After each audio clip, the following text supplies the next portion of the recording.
Hello, this is Sabina at Cross Keys Crafts. Today with another fun fold Christmas card. This is one I saw this morning on Lisa Corsio's channel, and I hadn't seen this before, and I thought, oh wow, this is so easy, so I thought I'll make a video straight away. I have changed the measurements a little bit because she had sort of American sizes, and I changed it so that it would fit a British 6x4 envelope. So I have cut a piece of pattern paper, and it's important that you've got a double-sided pattern paper. This is 230 GSM, I think. I do suggest not to have anything too heavy. No heavyweight, not much more than 240, 250, because you need to fold this properly, and it will be a corner pop-up card.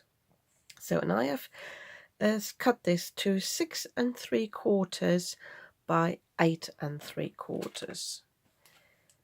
So, and ideally the pattern you have on the back is a non-directional pattern, because when it folds over, the pattern will be upside down. If I had this Merry Christmas on the back, the Merry Christmas sentiment would be upside down, and I wouldn't really like the look of that, but you could do that if you wanted to. And I originally chose this pattern paper because I wanted to use some stickers, but I have since decided to use something else, because as before, I thought I would like to choose some of my older Christmas cards from my stash. So I found this little one. I just spotted there is a bit of a scratch, but never mind, I'll live with it now. This is one of those really teeny weeny ones that I think sort of students give to their classmates. I have backed this up on some silver holographic paper, and this is what I thought. This goes nicely with this pattern paper as well. So choose some pattern paper that goes with your topper. The fold is really easy. All we need to do is we need to score at 2 3/4 this way,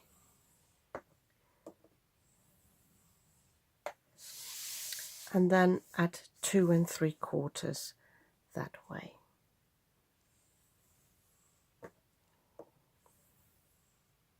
If I say that's the only one, we need to fold and do another fold in a second. If you want to change the measurements, this gives us the 4x6 panel. If you have smaller cardstock and you only have like 8 inches high, you could just have a 2-inch panel here at the top. But I think the important thing is that you create a square here. So if you've got a 2-inch panel at the top, you also need a 2-inch panel at the side. So you would start with a 6-inch width, 6-inch width, and you would have just 8 inches, and then you could score at 2 and 2. So the camera picks it up. So, and now, don't need to score anything. Lisa Corsia just folded. You fold this paper over so that these score lines here match the score lines underneath, and the lighter the card weight, the easier it will be to just fold it like this. Because if you've got a heavy card weight, it's bound to sort of bend a little bit and crease. I should ideally take this away. So I can now burnish this. I will actually burnish it in both directions just to make it a little bit more pliable. And then I will also fold and burnish the horizontal and the vertical line.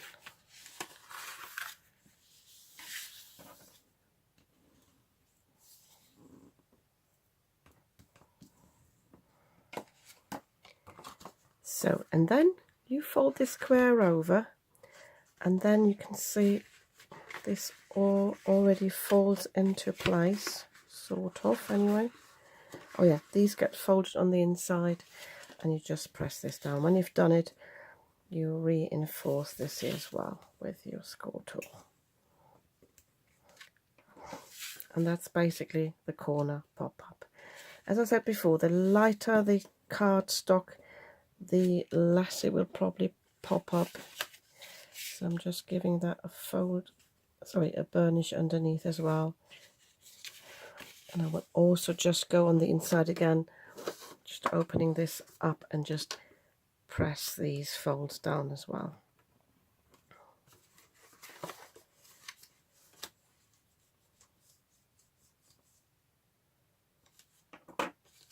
There we go. So, and all you need to do then is to attach your topper. So the topper obviously only gets attached onto this panel, so you can sort of open this up and check how much glue you need to put on the back. So I'm just having a look where I want to place this. I think I'll have this bang in the middle, like here. So I'm keeping that down here, opening this up, and then I can mark with a pencil where I need to put my glue. Just there and there.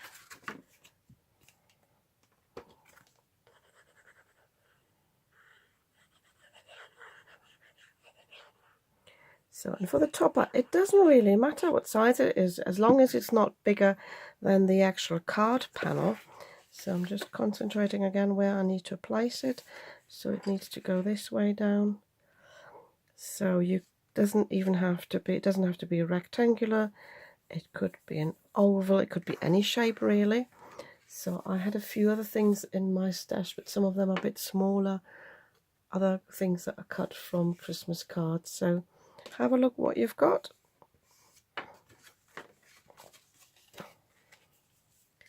So I should actually have, once I put it down, I should have pushed it in place a little bit.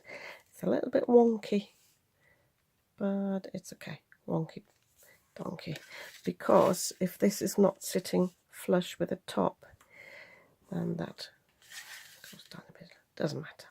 So, and for the inside, I've just found in my stash this panel. I remember it was from a card I made quite a while ago, so I thought I might just as well use it, and I cut a white panel accordingly, and this will then give me a greeting. You will be able to see it a little bit.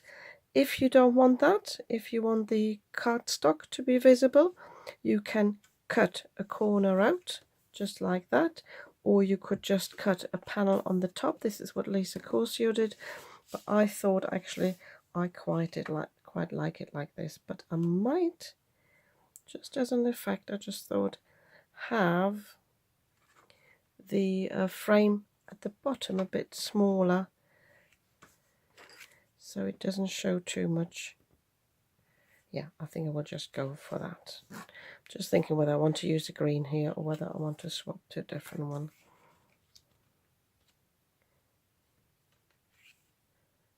So I think I'll just go for this one.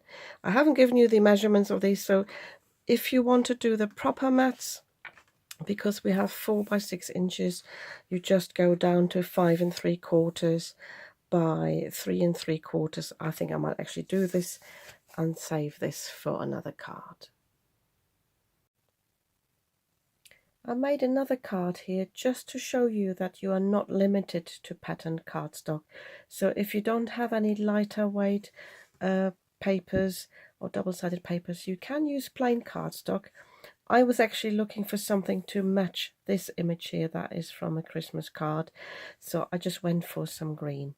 The only thing I don't like about this is that it shows a little bit through where I've got the fold underneath, because this doesn't fold 100% flat, and so I'm left with a bit of a mark there.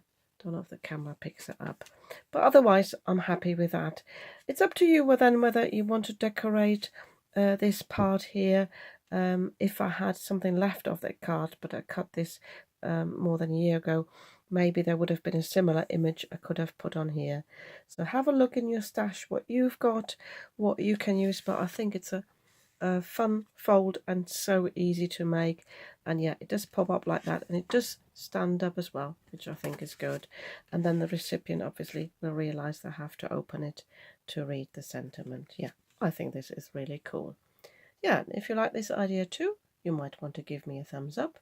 And if you'd like to see more of what I'm creating, you might want to subscribe to my channel. I'd be very happy about that.